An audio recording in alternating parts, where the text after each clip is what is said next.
अस्सलामु अलैकुम वरहमतुल्लाहि वबरकातुहू। रब्बि इश्रह ली सदरी व यस्सिर ली अमरी वहलुल उक़दतम मिन लिसानी यफ़क़हू क़ौली।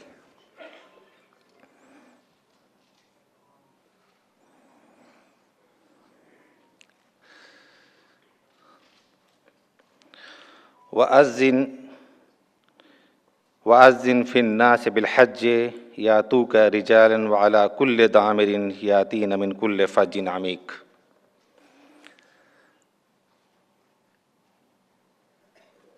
जिसका ट्रांसलेशन है,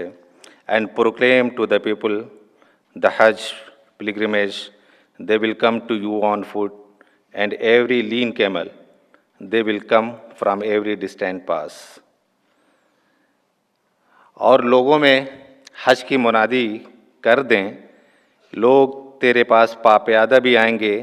और दुबले पतले ऊँटों पर भी, और दूर दराज के तमाम राहों से आएंगे।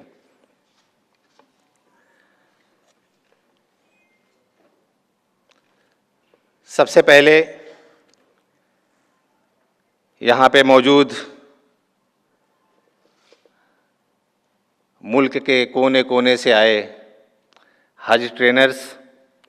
का मैं तहे दिल से इस्तकबाल और खैर मकदम करता हूँ, इस शेर के साथ कि आप आए तो बहारों ने लुटाई खुशबू, आप आए तो बहारों ने लुटाई खुशबू, फूल तो फूल कांटों से भी आई खुशबू।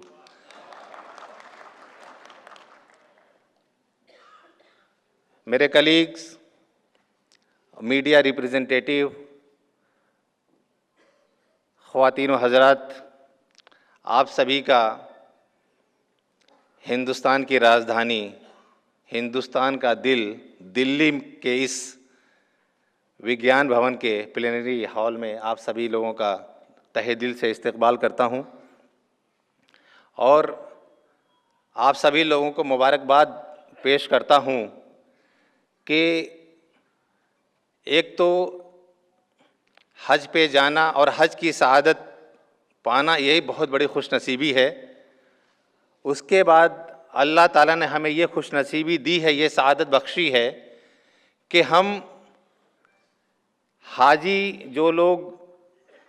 हज के सफ़र पे जा रहे हैं, जो हज के लिए जा रहे हैं, उनकी खिदमत का भी मौका मिल रहा है। ये वाकई बहुत बड़ी खुशनसीबी है। और अभी जब हम लोग यहाँ बात कर रहे थे तो काफ़ी चीज़ें आईं कि पहली चीज़ ये कि ये शायद पहली बार हम मुंबई से निकल के दिल्ली में ये ट्रेनिंग, हज की ट्रेनिंग कर रहे हैं। मैं सबसे पहले माजरत ख़्वाह हूँ अगर हमारी तरफ से कुछ भी कोताही आपके इस्तकबाल में रह गई हो, आपके इंतज़ामात में रह गई हो, क्योंकि ये हमारा यहाँ पहला तजर्बा है। जैसे हमारी बात हो रही थी कि मुंबई से गुज़श्ता कई सालों से हम ये ट्रेनिंग प्रोग्राम करते आ रहे हैं, और इन साल मुंबई से बाहर आए हैं, तो ये बहुत कुदरती सी बात है कि चूँकि यहाँ टीम भी नहीं है और जगह भी नहीं है, तो इंतज़ामात भी कुछ अलग तरीक़े के होंगे, कुछ मुस्बत भी होंगे, कुछ मनफी भी होंगे। तो जैसे हम लोग जब ट्रेनिंग स्टार्ट करेंगे, जब हम लोग हाजियों को ट्रेनिंग देंगे, तो हमारा सबसे पहला ज़ोर जो होता है वो सब्र पे होता है कि जो अदायगी हज बहुत आसान नहीं है। एवं हज़रत मोहम्मद सल्लल्लाहु अलैहि वसल्लम का भी इरशाद है कि हज जो है बहुत दुश्वारियों भरा है, आपको सब्र तहम्मुल का जो है वहाँ पे मुजाहरा करना है। तो क्यों ना हम एज अ हज ट्रेनर्स जो यहाँ पे तशरीफ़ फरमा हैं, ये काम हम खुद के तजर्बे से क्यों ना हम ये मुजाहरा करें। अगर यहाँ पे कुछ भी थोड़ा सा ऊंचा नीचा, कुछ थोड़ी सी भी कमी रह गई हो, तो हम आपसे यही दरख्वास्त करेंगे कि सब्र तहम्मुल का मुजाहरा करें, और हम आपके मशवरे का हमेशा इस्तकबाल करेंगे, और आपके मशवरे के बिना पर भी इंशाअल्लाह अगले जब भी हम लोग कोई ट्रेनिंग प्रोग्राम करेंगे, आपके मशवरे को उसमें शामिल करेंगे। तो इस साल जो है ट्रेनिंग कई मानों में अलग है। एक तो हम मुंबई से बाहर दिल्ली में कर रहे हैं, और एक तारीखी ये जगह है जो विज्ञान भवन में, तो आपको एक यहाँ का भी तजर्बा बिल्कुल नया होगा और दिल्ली का एक अपना तजर्बा होता है। मैं अपने बारे में बता दूं, अभी गौस साहब ने मेरे बारे में कुछ तारीफ़ी अल्फाज के, हालांकि मैं तो उस काबिल नहीं हूं कि मेरी इतनी तारीफ़ की जाए। मैं हज के मुतालिक से बता दूं कि मेरा बहुत ज़्यादा तजर्बा तो नहीं है, जैसा अभी गौस साहब ने बताया कि मैं 2000 बैच का IRS ऑफिसर हूँ, इनकम टैक्स बिलोंग करता हूँ और मिनिस्ट्री ऑफ माइनॉरिटी अफेयर्स में कुछ महीनों पहले डेपुटेशन पे आया हूँ। और फिर मुझे ये एक हज की जिम्मेदारी दी गई है कि इस साल मैं अल्लाह से बहुत दुआगो हूँ कि इस साल का जो हज हो वो बहुत ही आसानी और सहूलियत भरा हो। अगर माजी में कुछ मुश्किलात रही हों तो वो मुश्किलात इस साल ना हमारे हाजियों को दरपेश आए, यही मैं दुआ करता हूँ। और मैं जो भी बातें यहाँ करूँगा अपने तजर्बे के बिना पे, कि जो मैंने पिछले 5-6 महीने में जो तजर्बे हासिल किए हैं हज के मुतालिक, मैं आपके साथ वो शेयर करना चाहूँगा। सबसे पहले जो मैंने देखा है कि बहुत से हमारे हुज्जाज इकराम जब हज के लिए जाते हैं तो 80 से 90% उसमें ऐसे लोग होते हैं वो शायद पहली बार जो अपने गांव और शहरों से निकलकर या फ़्लाइट के ज़रिए बैरूने मुल्क जाते हैं, कोई फॉरेन कंट्री का सफ़र करते हैं। तो मैं उस पे आऊँ उससे पहले मैं उन तमाम आज़मीन हज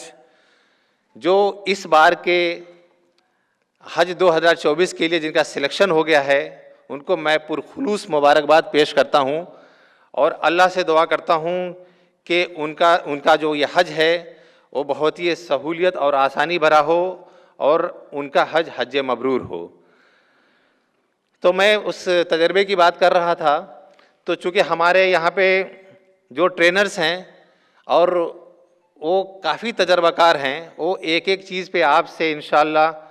वो उनके जो तजर्बात हैं वो शेयर करेंगे और फिर फर्दर आप उनको जो है शहरों और हाजियों तक उनको पहुंचाएंगे। तो अभी मैं अपने एक ट्रेनर से मिला जो वो 27 सालों से लगातार जो है अपनी खिदमत जो दे रहे हैं, ट्रेनिंग में हिस्सा ले रहे हैं। तो मैं देख रहा हूँ कि 27 साल, मुझे नहीं लगता कि उनसे भी पुराने कोई ट्रेनर हैं यहाँ पे। तो मैं ये बताना चाह रहा हूँ कि 27 साल पुराने भी जो मतलब इस खिदमत में लगे हुए हैं और कुछ पहली बार भी शायद इसमें शामिल हो रहे हैं इस ट्रेनिंग प्रोग्राम में, तो मुझे लगता है कि ये जो तजर्बे और जो ना तजर्बे की जो गैप होगी, इंशाल्लाह ये बहुत अच्छे से इस वक्त मतलब इस ट्रेनिंग प्रोग्राम में वो पूरी की जाएगी और लोग एक दूसरे के तजर्बात से जो है इस्तेफ़ादा हासिल करेंगे। तो मैं जो कह रहा था कि हम एक बार जब सिलेक्शन हो जाए, एक बार जब कुरानंदाजी में नाम हो जाए, वैसे तो हम इरादा बहुत पहले कर लेते हैं और उस इरादे की बुनियाद पे अल्लाह उसको कबूल भी फरमाता है। तो क्यों न जब हम इरादे कर लेते हैं, जब कुरानंदाजी में हमारा नाम आ जाता है, तो जो ट्रेनर हजरात हैं वो इस बात पे ज़ोर दें कि जो हज जो शुरू हो, ऐसा ना हो कि हम हज के सफ़र पे जब निकल जाएं फिर जा कर के वहाँ पे जब हमको इस तजर्बे हासिल हों कि काश हमको अपने मुल्क में रहते हुए ये चीज़ें कर सकते थे, वो हमने नहीं की। जैसे मिसाल के तौर पे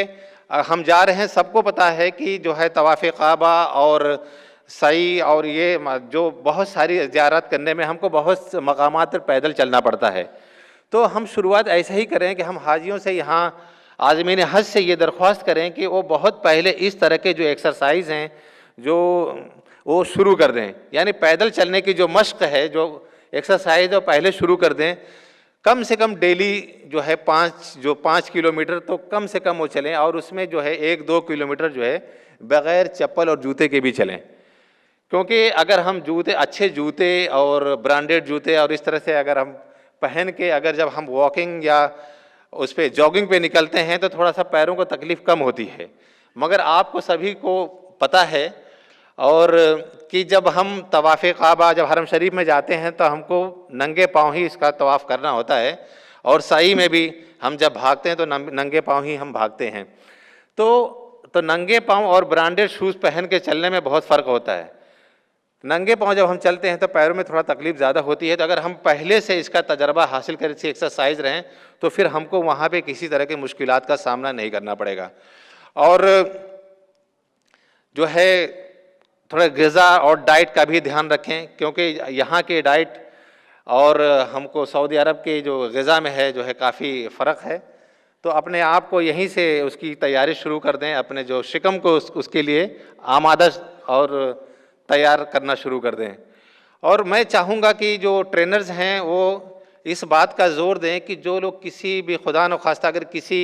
मर्ज़ में मुब्तला हैं तो उनकी जो दवा वगैरह है वो सारी चीज़ें जो हैं वो उसका जो प्रिस्क्रिप्शन है वो अपने साथ रखें, और दवा बहुत कसीर मिक़दार में, मतलब बहुत होता है कि ये लोग इस डर के साथ जाते हैं कि शायद वहाँ दवाएं नहीं मिलेंगी, तो मिलती हैं, लेकिन आप बहुत कसीर तादाद में न रखें कि उसका ये एहसास हो कि शायद आप किसी तजारती गरज से वो दवाएं यहाँ से लेकर जा रहे हैं। क्योंकि अगर कसीर तादाद में आप दवाएं अपने साथ अगर कैरी करेंगे तो मुमकिन है कि फिर आपको एयरपोर्ट पे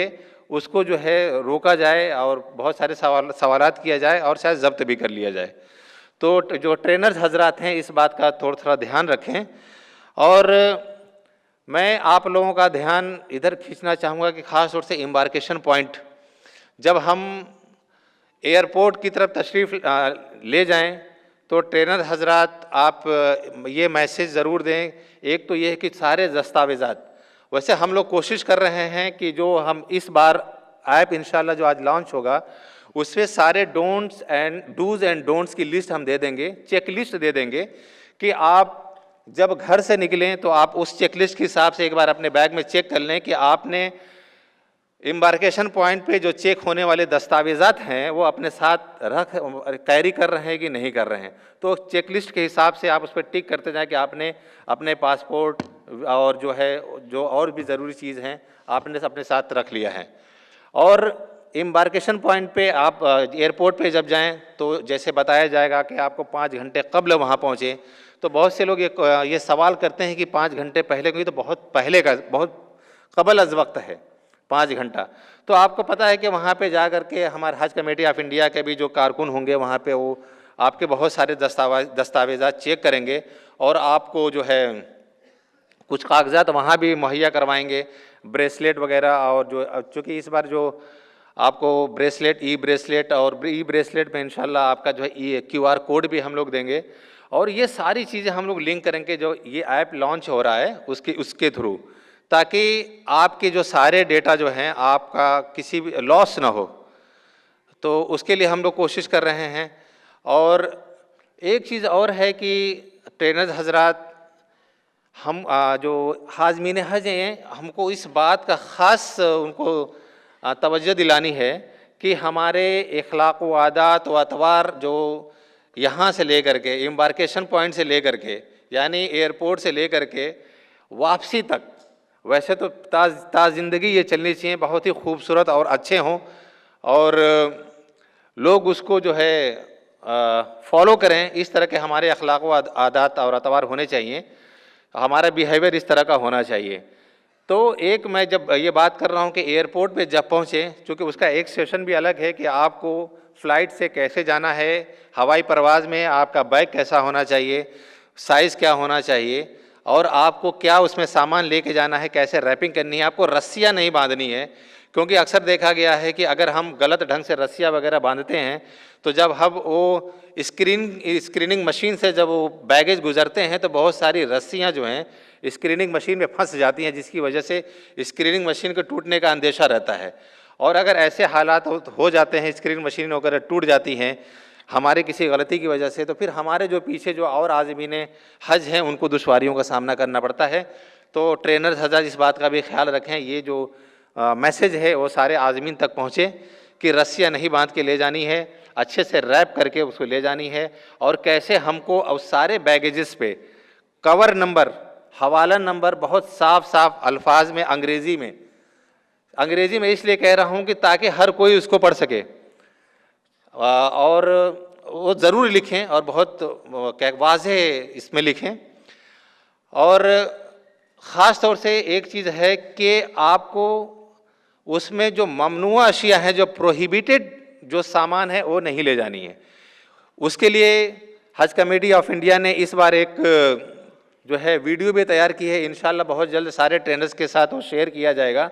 ताकि वो अब आगे भी हाजियों के साथ शेयर करें। ख़ास तौर से कि आपको अपने सामान में क्या क्या ले जाना है और क्या क्या नहीं ले जाना है, वो सारी चेकलिस्ट और सारी चीज़ें बता दी गई हैं। तो उसको भी आप हाजियों तक पहुँचाएँ कि उसको वो फॉलो करें। और उसके बाद हमको जेद्दा एयरपोर्ट या मदीना एयरपोर्ट पे पहुंच के क्या क्या चीज़ें करनी हैं, इम्बार्केशन पॉइंट से, इमिग्रेशन पॉइंट से हमको कैसे गुजरना है, वहाँ पे क्या ज़रूरी जो अक़दामात हैं क्या उठाने हैं, वो इंशाल्लाह आपको सारे वीडियो के ज़रिए और जो हमारे हज गाइड्स हैं, हज मैनुअल्स हैं, उसके ज़रिए आपको ये जो संदेश है आपको पहुँचा दिया जाएगा, ताकि ये संदेश आगे हाजियों तक पहुँचता रहे। और एक चीज़ है, जितने भी हमारे चाहे खादिमुल हुज्जाज हों, खादिमुल हुज्जाज और जो दीगर डेपुटेशनिस्ट हैं जो यहाँ से जाएंगे, उनको इंशाल्लाह हम खुद जो है सिम कार्ड्स मुहैया करवाएंगे। और जितने आज़मीन है, हम हज गाइड में भी ये बात लिख रहे हैं, हज और ये वीडियो के ज़रिए भी हम लोग ये पैगाम पहुँचा रहे हैं कि वो हर कवर में कम अज़ कम एक ऐसा नंबर होना चाहिए जो इंटरनेशनल रोमिंग पे हो। इंटरनेशनल रोमिंग कोई बहुत महंगी भी नहीं है, और उसका एक फ़ायदा ये होगा कि जो आपका अपना वो नंबर है वो हमेशा एक्टिव रहेगा, और आप पहुंच के जो अपने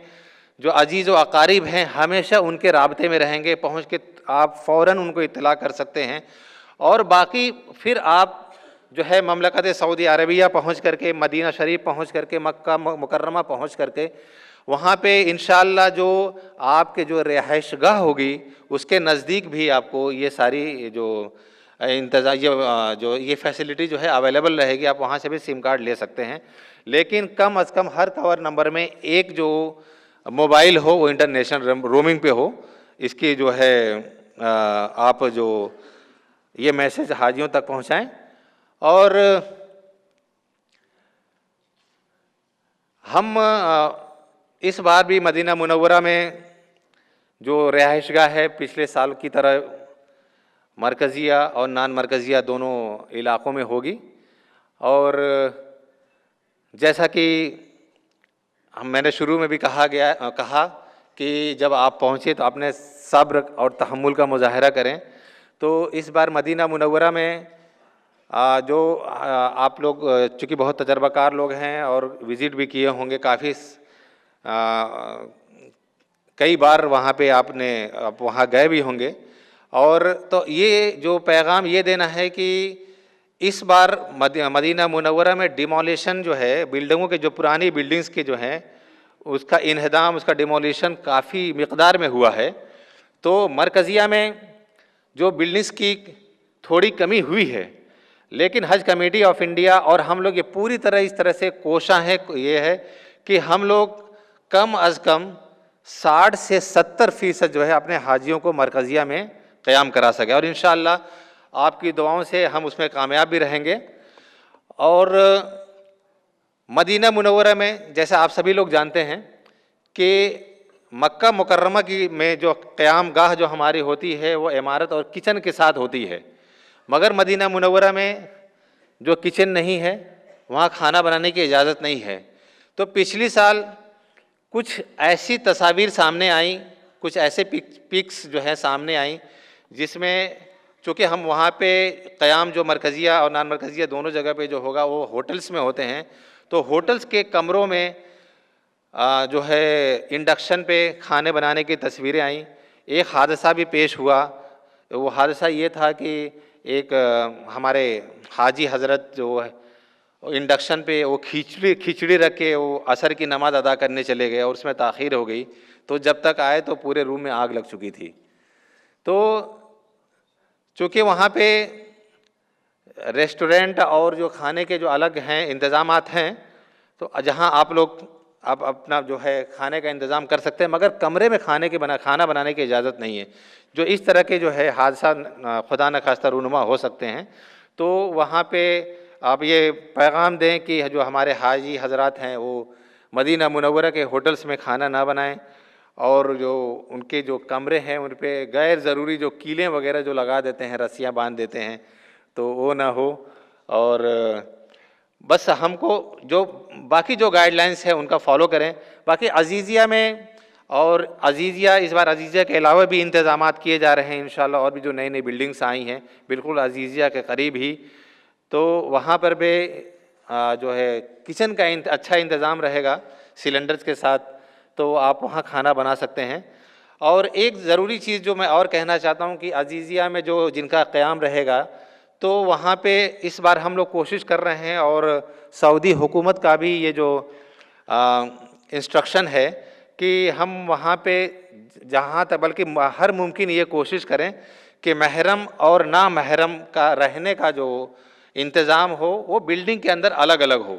अब तक हम लोग यही करते रहे कि एक कमरे में जो है पर्दा डाल के हम लोग इंतज़ाम कर लेते थे, वो भी इंतज़ाम रहेगा, मगर हर मुमकिन कोशिश यही करेंगे कि एक ही फ्लोर पे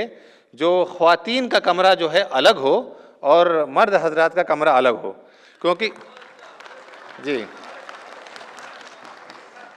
तो इंशाल्लाह ये इंतज़ाम है इस बार वहाँ पे रहेगा। और हम लोगों का पूरी कोशिश ये है कि ट्रांसपोर्टेशन का बहुत अच्छा इंतज़ाम हो, और हम लोग उसमें पूरी तरह उस पर कोशिश कर रहे हैं कि आप कहीं भी रहें, आपको कभी इस बात का खदशा ना हो कि मैं हरम शरीफ कैसे पहुँचूँ। हमारी कोशिश ये है कि अगर आपने एक बार ये फ़ैसला कर लिया है कि आपको ये नमाज जो है हरम शरीफ में अदा करनी है, तो आप बाहर निकलें और आपके लिए जो है बस या जो भी व्हीकल हो वो आप वहाँ मौजूद हो और आप हरम शरीफ आसानी से पहुँच सकें। और एक और खुशखबरी ये है कि इस बार मशायर रीजन में यानी मीना, मुज़दलिफ़ा और अरफात में इस बार जो इंतज़ामात ख़ेमों का हो रहा है वो कैटेगरी सी इस बार हम लोगों ने लिया है। पिछली बार कैटेगरी डी था जो लोवेस्ट था, इस बार हम लोगों ने कैटेगरी सी का जो है चयन किया है। तो कैटेगरी डी और कैटेगरी सी में जो है आप सर्विसेज में फ़र्क होती है। आप इसका फ़र्क ऐसे समझिए कि कैटेगरी डी 2 स्टार होटल है की सर्विस है, और कैटेगरी सी है वो 4 स्टार है। तो सर्विसेज में फ़र्क है, और इंशाल्लाह आप इस बार हमारे जो हुज्जाज कराम हैं इसका एहसास करेंगे। और जो मशायर में जो इंतज़ामात हैं इस बार कुछ मुख्तलिफ हैं सऊदी हुकूमत की तरफ से भी। जो मशायर रीजन को जो एरिया है जो जमरात से लेकर के मीना और मीना के बाहर तक का भी जो एरिया है इसको इन्होंने 5 हिस्सों में तकसीम किया है। तो उसको 1, 2, 3, 4, 5 यानी जो फर्स्ट जो जोन है, पहला जो जोन है वो बिल्कुल जमरात से लगा हुआ है। सेकेंड जोन जमरात से थोड़ा सा दूर पे है, थर्ड थोड़ा सा और दूर है, जो चौथा है वो थोड़ा और ज़्यादा दूर है, पाँचवा जो है वो बिल्कुल जो उसकी हद है, उसके हद जो है जो उसकी बाउंड्री है उस पर या बाउंड्री से बाहर है। तो इस बार जो इस हैसियत से जो हमारा जो ट्रेडिशनली जो जहाँ क़याम रहता था इंशाल्लाह वहीं रहेगा, और वो जो जोन आता है वो 3 और 4 आता है। तो इंशाल्लाह तो जोन भी हम लोग 3 और 4 का जो है हम लोग सिलेक्शन करेंगे, और कैटेगरी सी है ये। और गुज़श्ता सालों में अगर वहाँ पे जो दुश्वारियाँ रही हो, मैं ये नहीं कहता कि वो सारी दुश्वारियाँ ख़त्म हो जाएंगी, क्योंकि आप सभी लोगों को पता है कि आप ये मैसेज भी आगे देंगे कि जो कोर रिचुअल्स हैं, जो हमारे हज के जो 5 अय्याम हैं वही हज के 5 अय्याम हैं जो मशायर एरिया में जो मीना, मुज़दलिफ़ा और अरफात में अदा किए जाते हैं। तो वो 5 जो दिन हैं वही हमारे लिए सबसे अहम है, और हमारी पूरी कोशिश ये है कि उस 5 दिनों में हम जितनी भी ज़्यादा सहूलियात और आसानियाँ आपको फ़राहम कर सकें उससे हम कभी भी गुरेज़ नहीं करेंगे और ज़रूर फ़राहम करेंगे, और आपकी जितनी भी ज़्यादा परेशानियाँ दुश्वारियाँ हम कर सकें इंशाल्लाह हम ज़रूर कम करेंगे। और चूँकि इस बार का हज जो है वो 18 जून या 19 जून ऐसे होगा, तो उस वक्त दर्जे हरारत जो टेम्परेचर है वो काफ़ी हाई रहेगा। तो शायद कि 45 से 50 डिग्री के बीच में रहें। तो हमको हाजियों को, जो आज़मीन हज है, उनको ये पैगाम देना है कि वहाँ पे एक तो पानी पीने में कोई कोताही ना बरतें, क्योंकि अक्सर ये होता है कि जैसे हम यहाँ पे अगर गरम इलाके में जाते हैं तो हमको प्यास का एहसास तुरंत हो जाता है, और प्यास में शिद्दत होती है तो उसका भी एहसास हो जाता है कि इस प्यास में हमारे शिद्दत है, हमको तुरंत पानी चाहिए। मगर जब हम उस इलाके में होंगे तो शायद हमको उस तरह से एहसास ना हो, मगर हमारे जिस्म से पानी की कमी होती रहेगी। और शायद जब हमको बहुत शिद्दत का जब एहसास हो, उस वक्त कमी बहुत ज़्यादा हो जाए पानी की, और शायद हम फिर किसी और दुश्वारी में मुब्तला हो जाएं। इसीलिए हमको ये एक मैसेज देना है कि वक्तन फ़वक्तन वहाँ पानी पीते रहें, और ORS, इलेक्ट्रॉल वगैरह का ज़्यादा से ज़्यादा इस्तेमाल करें ताकि पानी की कमी ना हो इंशाअल्लाह। और जो ज़रूरी जो चीज़ें हैं, जो अम्ब्रेला और ये सब चीज़ें हैं, वो अपने साथ रखें वहाँ पे।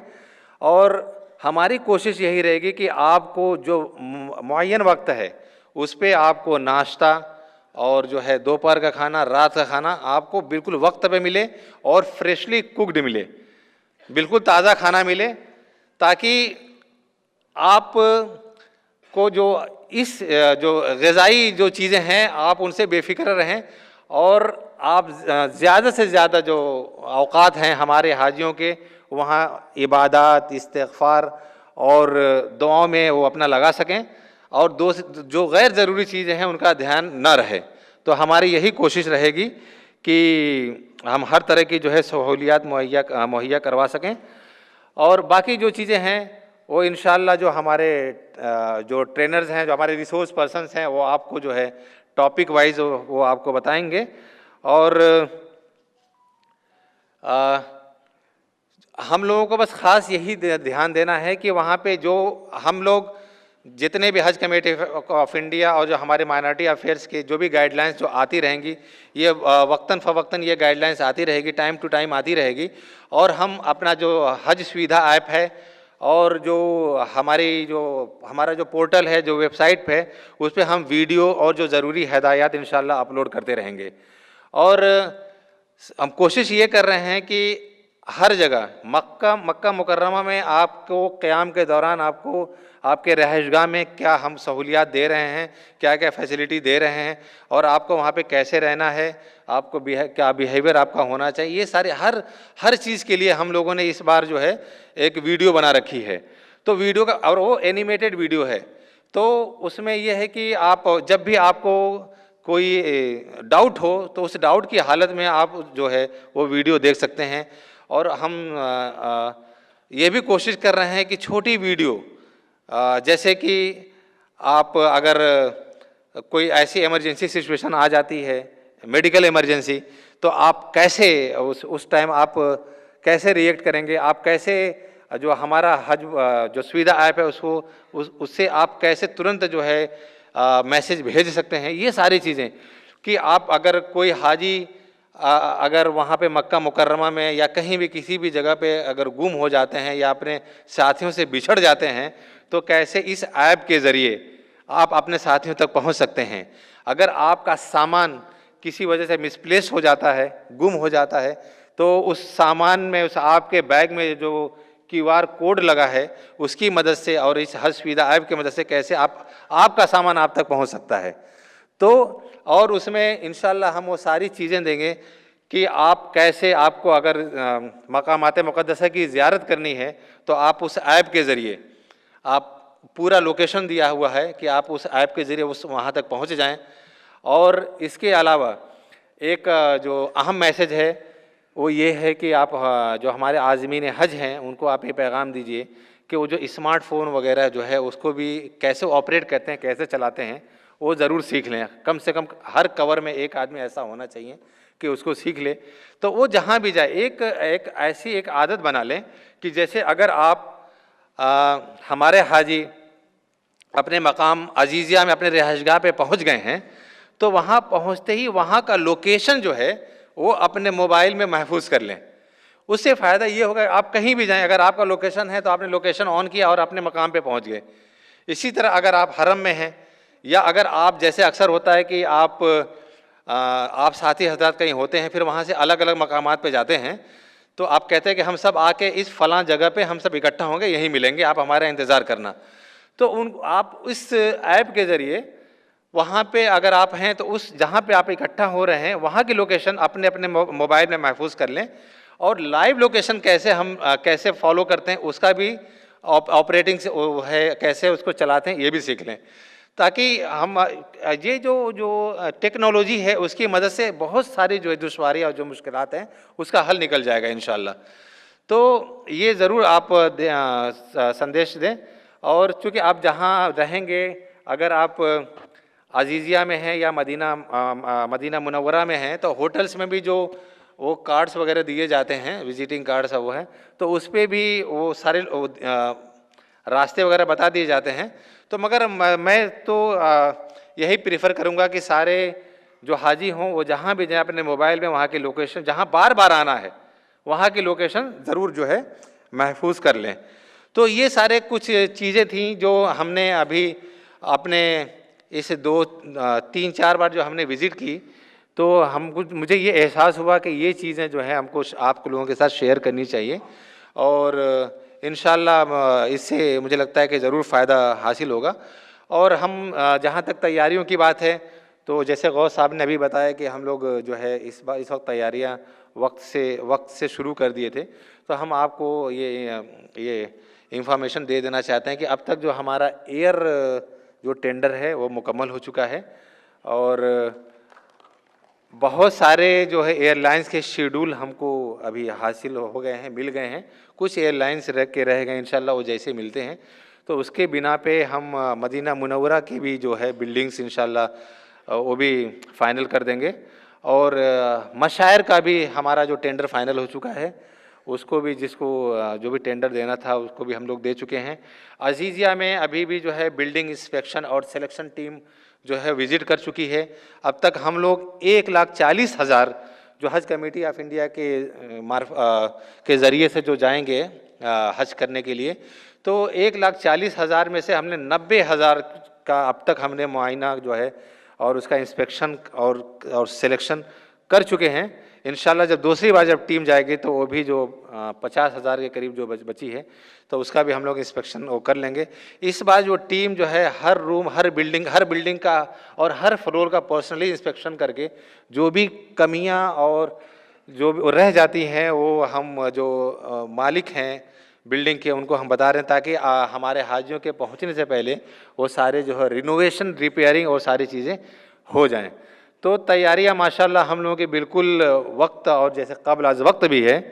और इंशाल्लाह जैसे जैसे वक्त गुजरेगा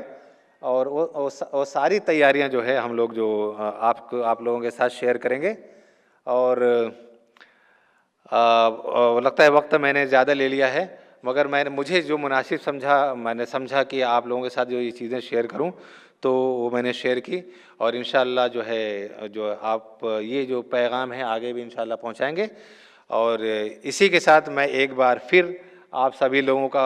जो यहाँ पे इस तशरीफ़ आवरी के लिए और इस ट्रेनिंग ऑफ ट्रेनर्स के जो प्रोग्राम यहाँ हो रहा है उसमें पार्टिसिपेट करने के लिए आपको तहे दिल से शुक्रिया अदा करता हूँ, और उम्मीद करता हूँ कि आज और आने वाले जो वक्त में भी जो भी ट्रेनिंग के प्रोग्राम होंगे वो इंशाल्लाह बहुत बखूबी अंजाम देंगे। और इसी के साथ बहुत बहुत शुक्रिया।